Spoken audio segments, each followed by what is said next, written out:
como le decía hace un momento, agradezco que nos tome la llamada y la presencia también a través de Zoom, por si usted nos quiere checar a través de Los Caos a la Carta Facebook Live. Está el doctor Miguel Romero, quien es subdirector estatal de epidemiología y especialista, obviamente, de esta disciplina de la salud. Es epidemiólogo y también agradecemos desde aquí al doctor Heriberto Soto-Haro, que está con reuniones intensas sobre lo que le decíamos hace un momento. Doctor Romero, gracias. Buenas tardes. ¿Cómo está? No tenemos su micrófono prendido. Ahí está. Buenas tardes, doctor. Gracias por estar con nosotros.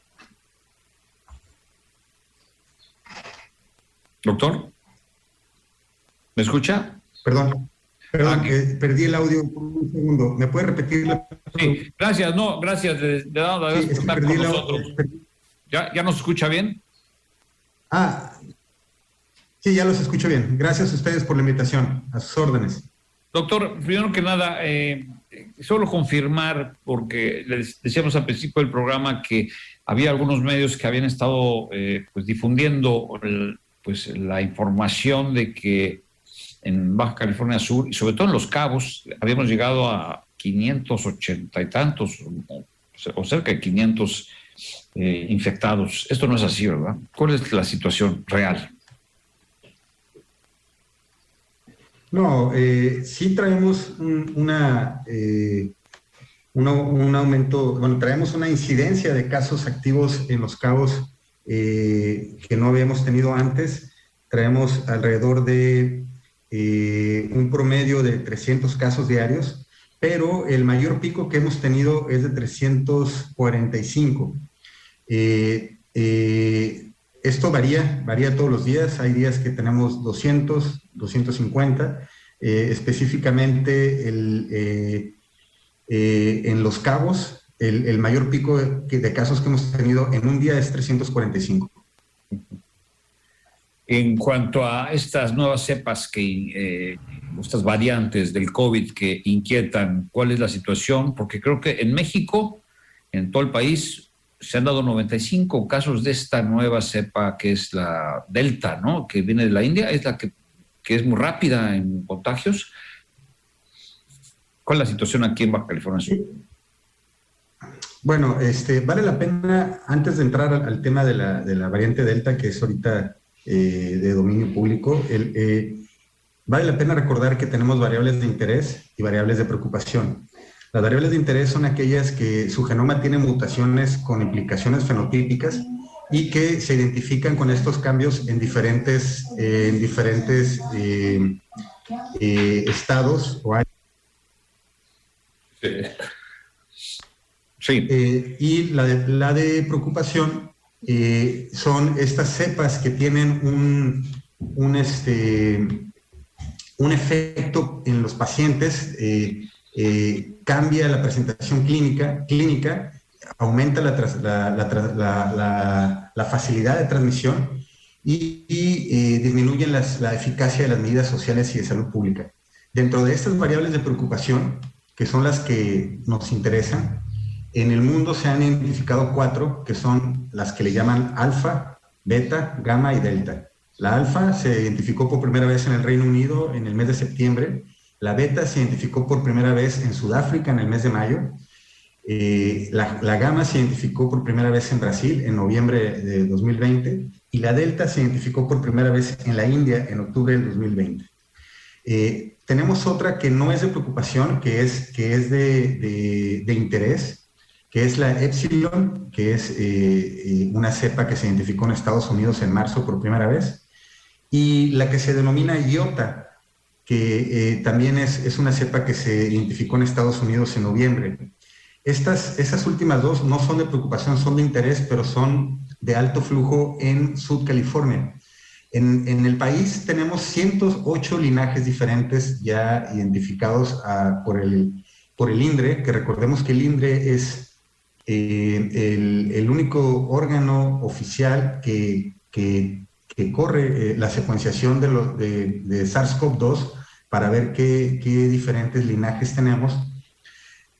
Y los más comunes en Baja California Sur se encuentra la Epsilon, que hablábamos, que es de interés, y la alfa, que es una variante de preocupación.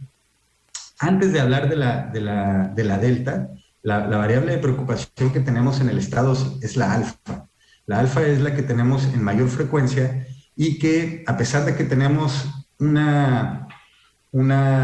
muestreo no estadísticamente significativo aún, porque se tienen muchos criterios para poderlos enviar al INDRE y que el INDRE no los acepte.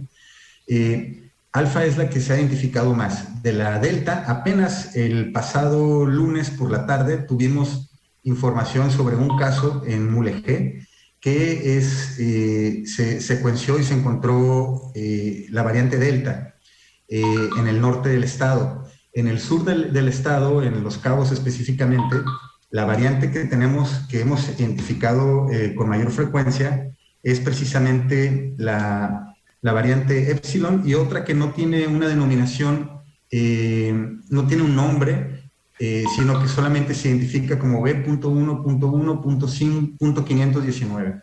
Oye, perdón que interrumpa, pero hablando de esta variante preocupante, que es la alfa que me dice, ¿hay algún síntoma específico que la distinga? O sea, que las personas puedan decir, puedo tener o puedo haber adquirido esta nueva cepa con algún síntoma específico. No, definitivamente no. De hecho, una de las características principales del COVID-19 es que es muy difícil integrar una definición operacional que nos oriente clínicamente.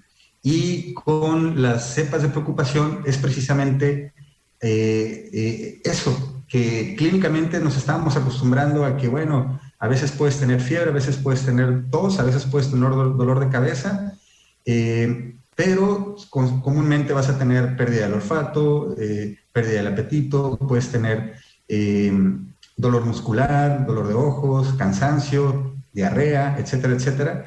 Entonces, hemos hecho esfuerzos por tener una definición operacional que nos ayude, pero con las variantes de preocupación, precisamente los síntomas son más irregulares. Es decir, no hay un patrón a seguir clínico.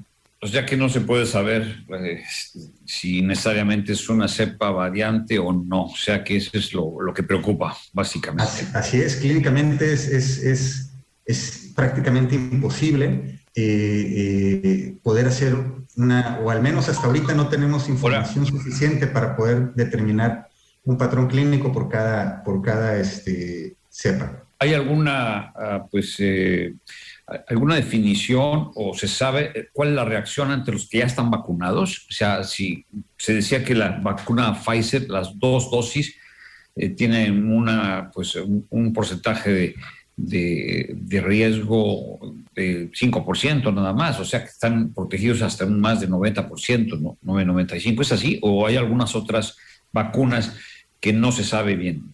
Para los que ya están vacunados sería la pregunta. Mira, precisamente el tema de la vacunación es lo que convierte una variante de preocupación a diferencia de una de interés. Todas las variantes nuevas son de interés de salud pública, por supuesto, las investigamos, las seguimos, pero las de preocupación se les denomina así porque son resistentes a la inmunidad que genera las vacunas, todas en general, y además que la presentación clínica suele ser un poco más agresiva.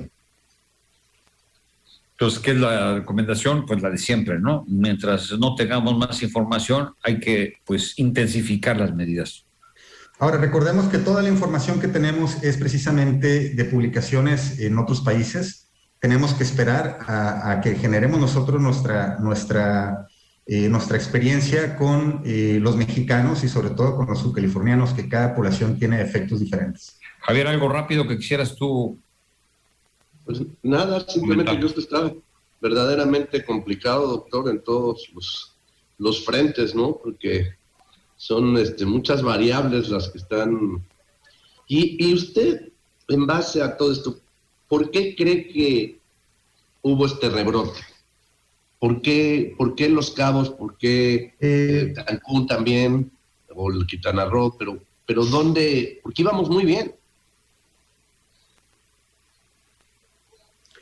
Yo creo que esto es precisamente un ejercicio que está sucediendo y va a empezar a suceder en todo el país. No creo que sea exclusivo de Los Cabos. Definitivamente aquí hay varios factores que podemos señalar y que tienen todo el sentido del mundo. Algo que ya esperábamos por las campañas electorales, pero que se haya salido de control en Los Cabos y en La Paz. En La Paz ahorita está en una meseta. La Paz se podría esperar que empiecen a bajar los casos a lo mejor en 1 o 2 semanas. Los Cabos, estamos lejos de tener una meseta, al menos no se observa a corto plazo. Pero en corto plazo, entonces, ¿qué sería esta meseta? ¿Cuánto podría durar? No, esperamos que la meseta la próxima semana la logramos alcanzar. Yo espero que en esta semana, con las medidas que se han tomado, se logren. Si no se logran, tendremos que irnos a semáforo rojo seguramente. Aquí el tema es que nosotros, para que podamos determinar la causa, tenemos que observar varios factores. Un factor muy importante en Los Cabos es precisamente la urbanización, la distribución de la zona urbana en Los Cabos principal, donde trabaja la gente, es mucho menor que en La Paz. Ese es uno. Otro, que el movimiento turístico y los factores económicos de Los Cabos son muy básicos, o sea, son muy concretos. Entonces, definitivamente la dispersión demográfica es un dato clave para lo que está pasando en Los Cabos y que es diferente en La Paz y sobre todo en los municipios del norte. Pero el factor desencadenante de todo esto fue la movilidad social por las campañas políticas y que se salió de control por otros temas demográficos y sociales y económicos que tenemos en Cabo.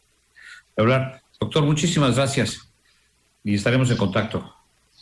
Gracias a ustedes. Hasta luego. Muy bien, es el doctor Mario Romero, Miguel Romero, subdirector estatal de epidemiología.